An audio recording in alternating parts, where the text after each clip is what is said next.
In 1919, he hit 29 home runs and was sold to the New York Yankees. A three-run home run for Buffington. The Yankees now lead it by a score of 3-2. Bill Lee is now going over to a couple of the Yankees, and there they go again. Hits it to deep left. That might send the Yankees to the World Series.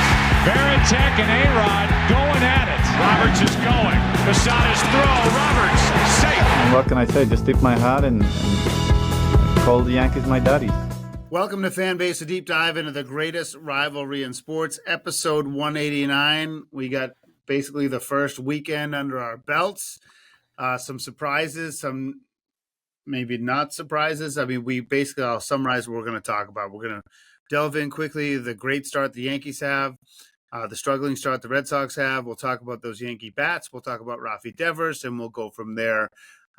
John, you probably couldn't, other than wanting to spread the runs around a little bit better over the course of the year, you probably couldn't have started any better.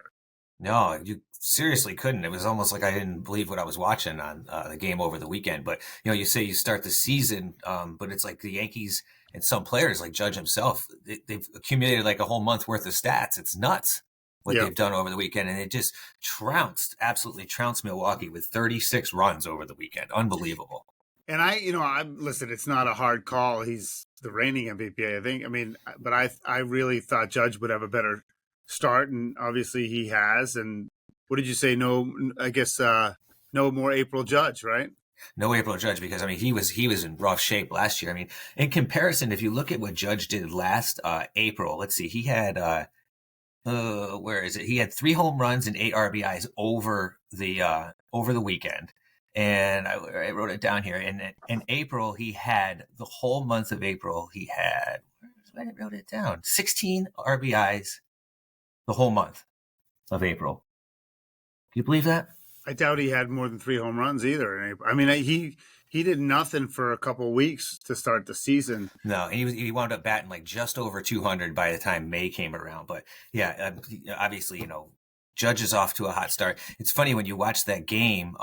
When he came up, it was like you knew he came up with a grand slam, right? Bases loaded. And you knew he was going to hit the grand slam. It's just one of those things where if you've watched baseball long enough, you knew he was going to hit the grand slam. But then he comes up again and is about to make, like MLB history, I'll say, because it doesn't really happen too often, 4 home runs. Yeah. And as soon as he hit it, you knew it wasn't enough. Probably had enough, but of course, at Yankee Stadium with the short porch and right, they're gonna start getting excited. But yeah, what a great game for Judge and a way to start off the weekend with the Yankees. Unbelievable. Well, and to do it, I'm sort of surprised they started at Yankee Stadium to open the season, because usually you go warm at least the first week. Milwaukee's a dome, right? You could have started there. And so, but then you got Arizona coming to town to start the week, and then you go on the road. But I mean, Arizona's another team that they're going to come in with the weather. I think Arizona's a good baseball team, but I do think that if you're not used to playing in early April weather, I think it really can hinder a team. Yeah, and you talk about early April weather. So if you're in the Northeast listening to us, the contrast over the weekend was insane, especially Saturday. So the game on Saturday where the Yankees knocked in all those runs, they played in like 75, 80 degree weather when literally 15, 20 miles north of there, the temperatures were dropping like rocks. And in most of Connecticut, it was 45. It was awful. Yeah, it felt even colder. So, and then yesterday was probably pretty nasty, or it was just a little overcast, not really rainy or anything. One thing to point out, Brian, over the weekend with this series, the Yankees scored 36 runs, and everyone's going to get excited about that. And, me, Brian, I always got to point out something negative, right? Of course. Negative Nelly here. But think about it, Brian. Max Fried does not get the win in a game where you score 20 runs. And Marcus Stroman doesn't get the win in a game where you score 12 runs in back-to-back starts. So question marks right there. Yes, it's early in the season, but when a team is putting up that many runs for you and you can't make it through the 5th inning, you got to have question marks. A lot of question marks. And let's go back to Jason Dominguez too. If you haven't figured it out yet, the dude is not going to make it in left field with the Yankees. He almost dropped an easy routine fly ball. He pulled up short on a line drive you could easily caught running in. So yeah, we'll say it's a work in progress, but I will make my prediction like last year that Clay Holmes would not be the closer for the Yankees. Jason Dominguez is not going to be your outfielder come playoffs. at all. It's not Interesting. going to happen. Not going to work. He's John Senecal. I'm Brian Shackman. This is Fan Base, a deep dive into the greatest rivalry in sports. And you contrast that with the Red Sox. I mean, it's classic fashion. They go 1-3 to start, and Dan Shaughnessy, the Boston Globe, writes a column on how things continue to be horrible in Boston, and you're only 4 games in. Now, is it a little early to say that? Yes, but it's a lot worse than going 3-1 or 3-0 out of the gates. And listen, Texas is a pretty good team, and they go to Baltimore before doing their home opener, obviously on Friday, April the 4th, which I will be at. The Sox didn't play terrible. I mean, they didn't play terrible. They lost a couple of close games, but everyone's focused on Rafi Devers and the numbers. I mean, we on my morning show on WTIC, we compared him on the weekend to Tony Gwynn's final full season. I think Tony Gwynn struck out like 16 times the whole year with like 400 at bats, and Devers will probably pass that, before the end of this week. I mean, his OPS is 200, his average is 0. He has 1 RBI and 0 hits, and he struck out 12 times. And the way I put it is this him not being able to see the ball through the tears, or is he hurt, or is it both? Well, I think it's a combination of 3 things, Brian. The 2 you talked about, and the fact that he just didn't have a spring training. I mean, you're talking about a guy who literally, I think he had 1 game in spring training, maybe 2. And that's, yes, you're going to play some sort of major league talent at the end of spring training, but not enough to get you ready for the season. I mean, he's going in there, he's facing Eovaldi and DeGrom, 2 of the first 3 starters. I mean, come on. Just like the Yankees hit 15 home runs over the weekend and tied a major league record, Rafi Devers breaks a major league record by striking out 12 times in his first 4 games of the season. Never been done in Major League history. Well, what do you think, as someone who's not a Red Sox fan? I mean, how do you think this plays out? Well, in our famous text string that we like to have and comment about the games and stuff, we talked a lot of Yankees over the weekend. But one of the things I had said about Rafi Devers is this is a perfect time for Rafi Devers to go on the IL where he should be, and for the team to show they can win without him. And for Rafi Devers to either figure out he wants to be part of this team and get his act together, get in shape, put the work in. Because listen, if he goes on the IL, he's only probably a month away from getting himself back in action. That being said, if his shoulders really aren't a huge issue, which we talked about that before, I don't get why all of a sudden he's got shoulder issues like he had last year. Like, fix it, figure it out. Yeah, like, what are you doing there? Well, and now you're here that you pick up a bat during the off season, and obviously pressure him. He doesn't put him look on the like IL. He doesn't look like he's. So if you put him on the IL, you say basically you're calling his bluff. But what if he's a young kid who's never really dealt with this kind of adversity and doesn't have good guidance? I feel like he's a lost human, right? I mean, I again, like, all of this is speculative because I don't know if he's really hurt at all. My gut is he's hiding behind a possible injury to excuse some stuff. And so I think he's just pouting, and it's hard to control your emotions when you're mad or sad, it's hard to perform when you have those emotions. I mean, we've all been through it. If you're mad about something at work, you're probably not going to perform well. If you're sad about something, you're probably not going to do anything well. I mean, these are still human beings, but for him to not realize he still gets paid $30 million and he's got a job to do. Like, when somebody comes up and shows up out of shape, I lose respect almost immediately, right? I mean, it's like immediate. So I talked about this last podcast that I can't remember a player who's still with the team who's gone from so popular to so unpopular this quickly. Like, most of the times that Clemens leaves and you hate him, Boggs leaves and you hate him.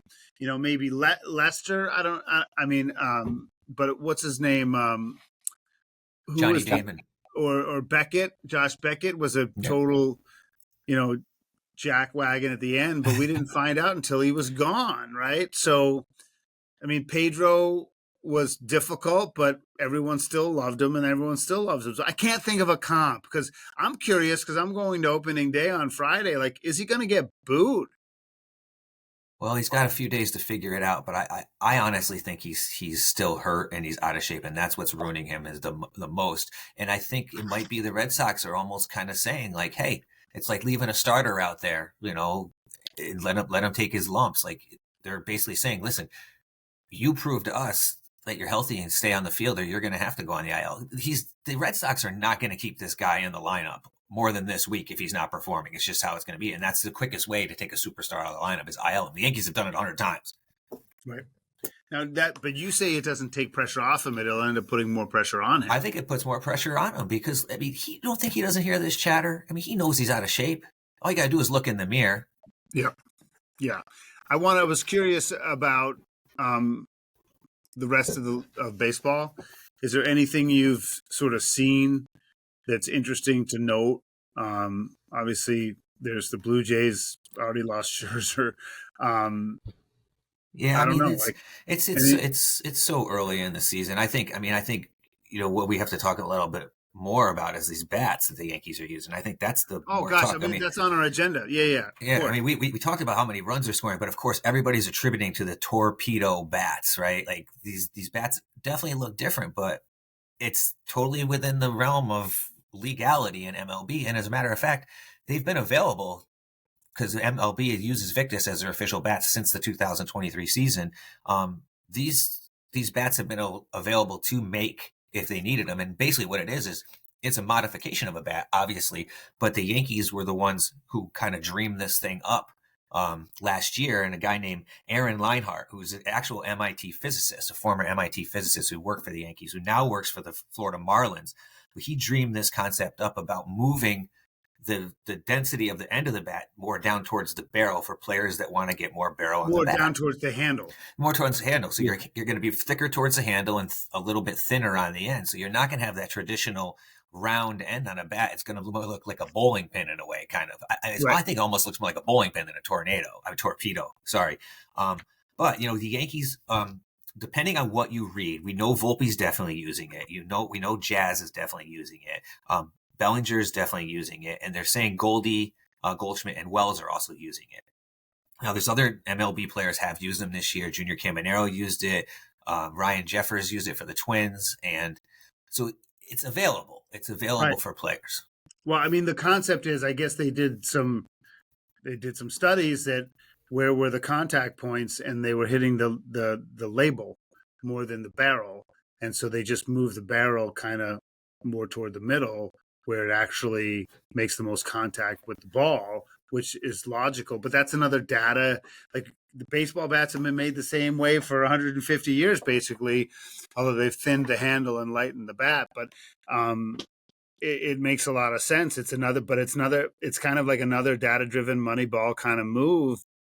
But I think that eventually they're basically going to put a batter in a cage for a couple of days or a couple of weeks and do the sensors and do the contact points for every player, and then design a bat specifically for that player.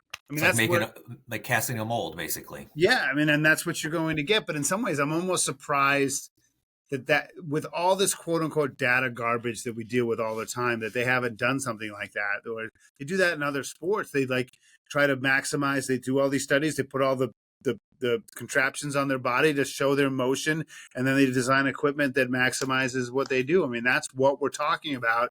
And I don't see that.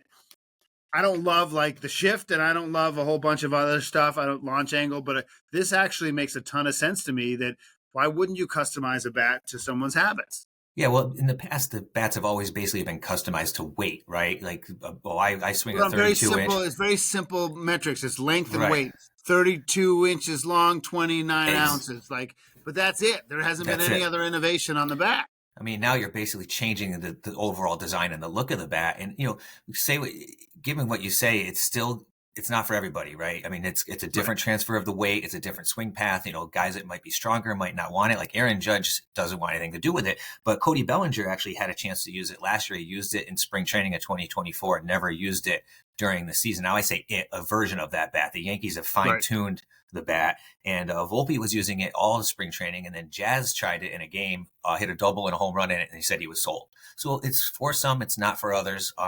We'll wait and see how MLB reacts to it. Now, it's not going to get banned because it's obviously in the realm of all the specs that can be made. So we'll see if maybe the Rafi Devers will pick one up. We'll see. I just think it could end up launching a whole new way to do bats in baseball in general. I mean, I when I sat and thought about it, I'm like, gosh, we haven't changed how we view things since I was in Little League. You know what I mean?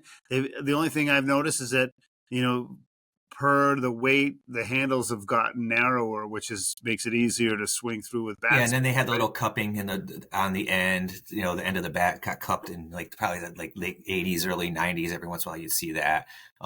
That's still in play. But yeah, other than corking bats and stuffing them with rubber balls like they used to in the '80s, it's back in the day. Thanks for making sure we hit on that, because it's something that came out of nowhere for most of us. And now everybody's talking about the bats. I mean, over the weekend, yesterday, it just seemed to be absolutely everywhere. We're going to wrap things up. Quick one, because we wanted to summarize the start of the season.